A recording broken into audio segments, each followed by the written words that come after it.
Hello, welcome. This is Fatman in a littlecoat, and today I'm going to be going over the alien commanding aspect of natural selection 2. Now, the alien commander is one part of the game that's still under heavy development. The developers have said in as much, so there's still subject to quite a bit of change. But today I'm going to go over the basics for anybody who wants to jump in the chair and play. Just kind of a brief overview of elements of the comm chair. Now, right off the bat, there are two elements that need to be addressed, which is the shade hive or the Kharra hive. There's some controversy over both. Some people feel the shade hive, which allows cloaking and invisibility, to be a little simple. Some people prefer the Kharra hive because it allows players to upgrade their own armor or to research regeneration. That's up to you to decide as a comm. I think it really is dependent on the map myself. On a smaller map, shade hive becomes very effective. Larger map, Kharra hive becomes very effective, and it depends on the player and things of that sort. I'm going to go ahead and start with the Kharra hive just for whatever purposes. And as you see, when I first started, I'm going to be starting out with the drifters, which are the building unit.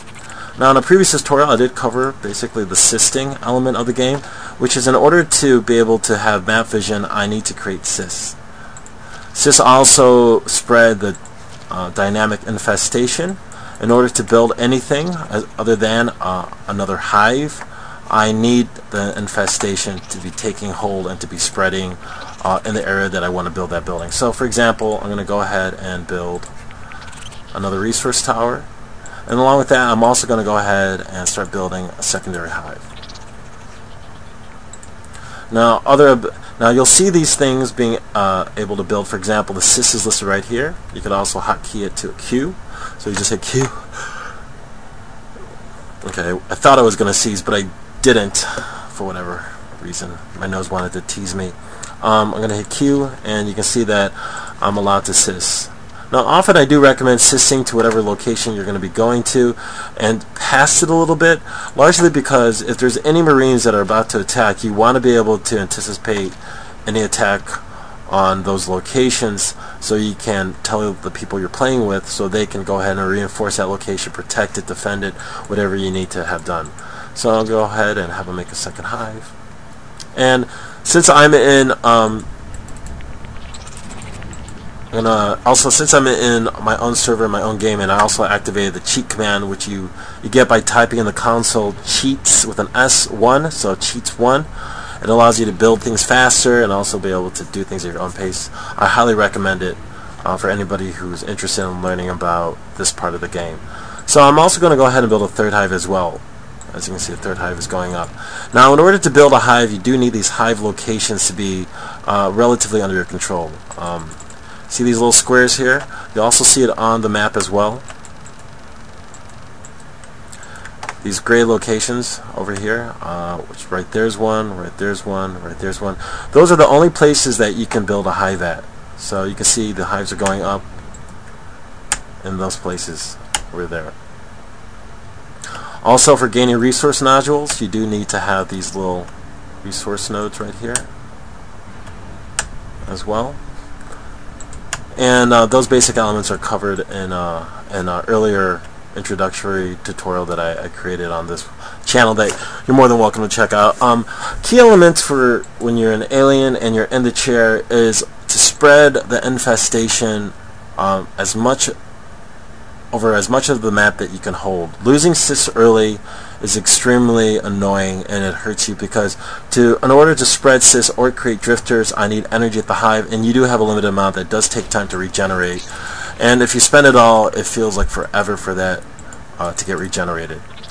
So other elements that I can build, and now that this second hive is halfway up, are the whip. Now the whip itself, I think, is it's a relatively important part of the game. Now, one of the reasons it allows you to research 2 particular upgrades, and also it's a relatively nice defensive building. It has a melee range, which you'll be able to see in the little orange circle that it can strike. It also tosses back grenades if the Marine side has a grenade launcher as well, and it also slows down the Marines more often than not. They have to shoot it and take it out. By that time, you should be somewhat aware that they're making a move. So I like to put these in relatively critical places, whether it's by the hive itself or at choke points. Like, for example, right here is a good one. And I'm going to go ahead and move it by unrooting it and then moving it over. and you'll see that it moves on its own. See, I'll just give it a waypoint. I'll just stroll over, la-di-da-di-da, and then once I get it to where I want it to be at, I'll go ahead and root it again, and then it'll take place, and then it'll attack anything. Again, it's very susceptible to long-range fire, so sometimes it's a good idea to put it around the corner. So, like, let's put it around here, and then, for example, like right there.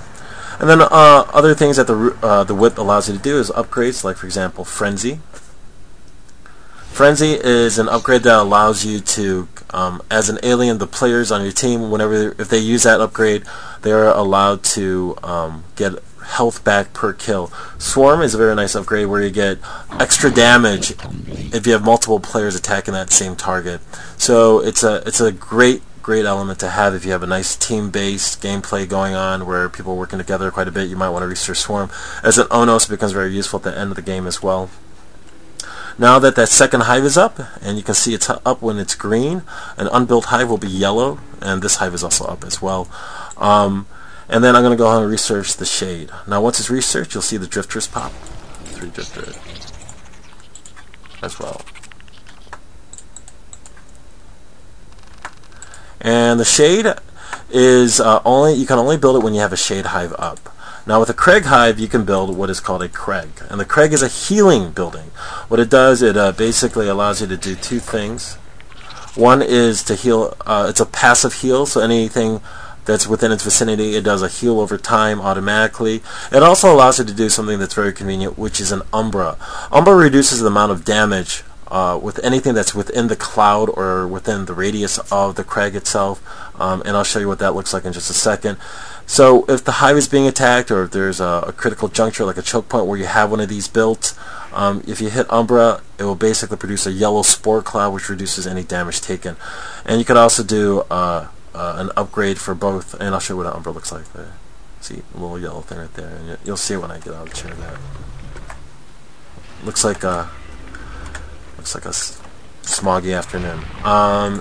And then the upgrade element, babblers are not currently implemented in the game yet, so disregard the babbler ability. That's not currently implemented. The shade hive, with the shade hive you get the shade, which allows cloaking. So for example, anything that's within this vicinity, and I'll show you real quick, as a Marine, anything within the shade hive will be invisible to me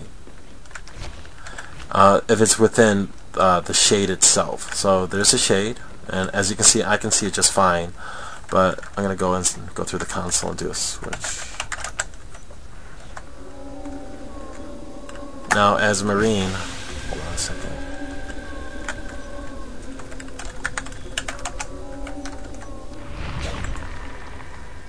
Folk.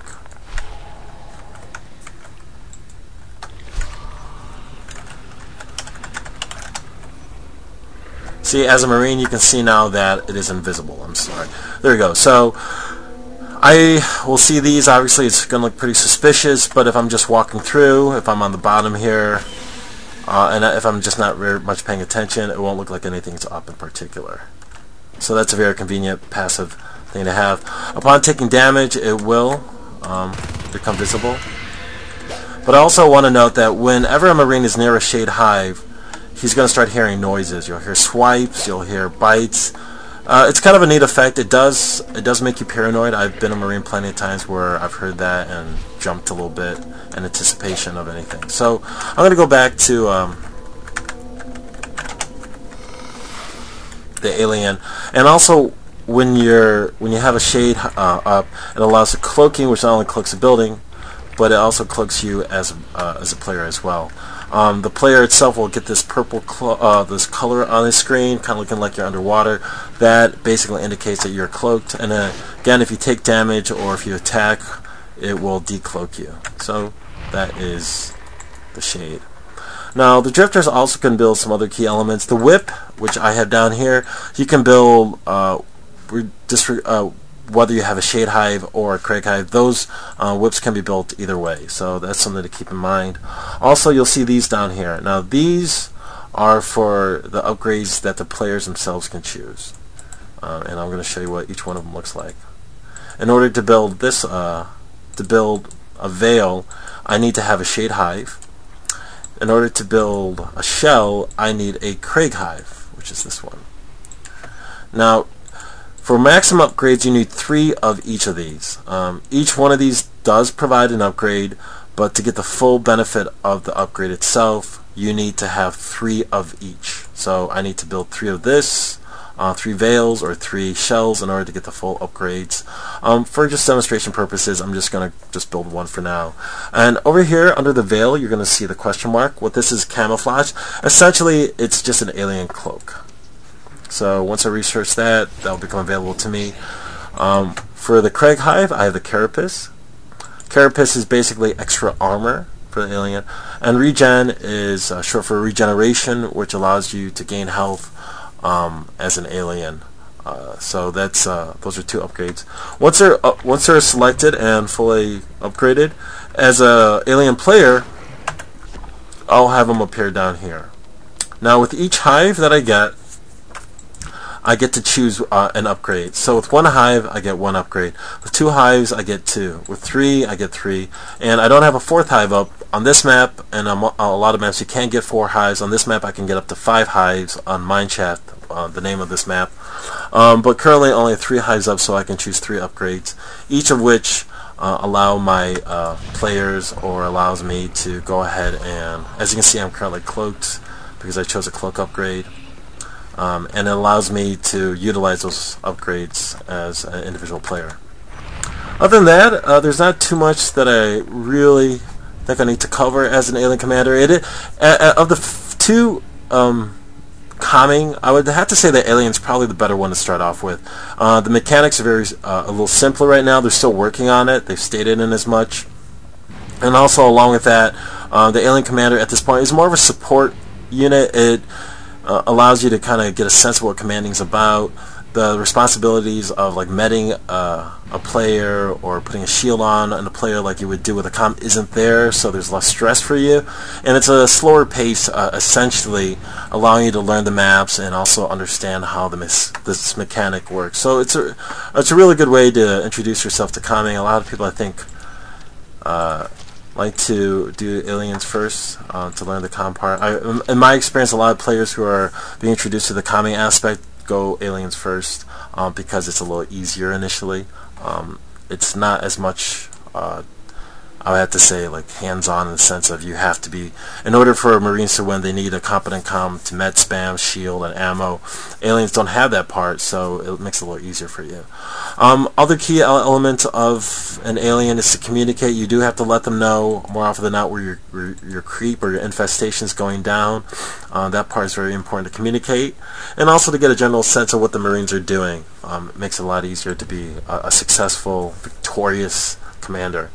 Other than that, I hope you go ahead and try this for yourself. Again, start your own game. If you're a little intimidated about going on a public server, type in cheats1 in the console, which you access by hitting the tilde key, and then go ahead and experiment and play around a little bit.